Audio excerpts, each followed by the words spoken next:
Brought to you by Vega, powered by Sensodyne and Vinyl. Grow ZMPC. Associate sponsor UltraTech cement. નમસ્કાર, સમાચારો સાથે હું છું જયેશ. મહત્વપૂર્ણ સમાચાર આવી રહ્યા છે વડોદરાથી કે જ્યાં નવા યાર્ડ ફૂલવાડી ચોકડી નજીક બંધ કંપનીમાં ભીષણ આગ લાગી હતી અને આ સમગ્ર મામલે છેલ્લા 25 વર્ષથી બંધ પડેલી અપાર કંપનીના ગોડાઉનમાં આગ લાગી હોવાની વિગતો મળી રહી છે. અહીંના વડીવાડી, છાણી, ટીપી, 13 ફાયર સ્ટેશનની ટીમોએ આગ પર કાબૂ મેળવ્યો હતો. 15થી વધુ ફાયરની ગાડીઓ આગને કાબૂમાં લેવા માટે કામે લાગી હતી અને ભારે જહેમત બાદ ફાયરની ટીમે આગ પર કાબૂ મેળવ્યો હતો. ફરી આગ ફાટી ન નીકળે તે માટે કુલિંગની પ્રક્રિયા હાથ ધરાઈ રહી છે.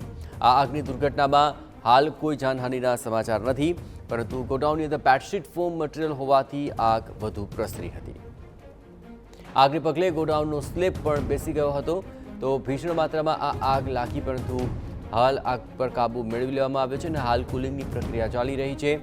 અહીં ફાયરની ટીમે ભારે જહેમત ઉઠાવવી પડી અને ત્યારબાદ આગ પર કાબૂ મેળવી શકાયો. વડીવાડી, છાણી, ટીપી નંબર 13 ફાયર સ્ટેશનની ટીમો દ્વારા આગ પર કાબૂ મેળવાયો.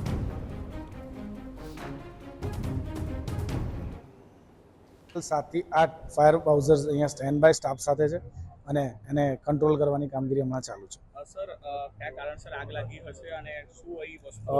આગ લાગવાનું કારણ હજુ જાણવા નથી મળ્યું, પણ અંદર જે બેડશીટ મટીરિયલ, ફોર્મ મટીરિયલ્સ જે હોય તે ફોર્મ મટીરિયલ્સ અંદર છે તેવું આજુબાજુ અને જે વ્યક્તિઓ દ્વારા જાણવા મળ્યું છે. એટલે ફોર્મ મટીરિયલ જ છે અંદર અને અત્યારે હાલમાં તેને અમે ફાયર ફાઇટિંગ અમારી ચાલુ છે. Brought to you by Vega, powered by Sensodyne and Vinyl. Grow ZMPC. Associate sponsor UltraTech cement.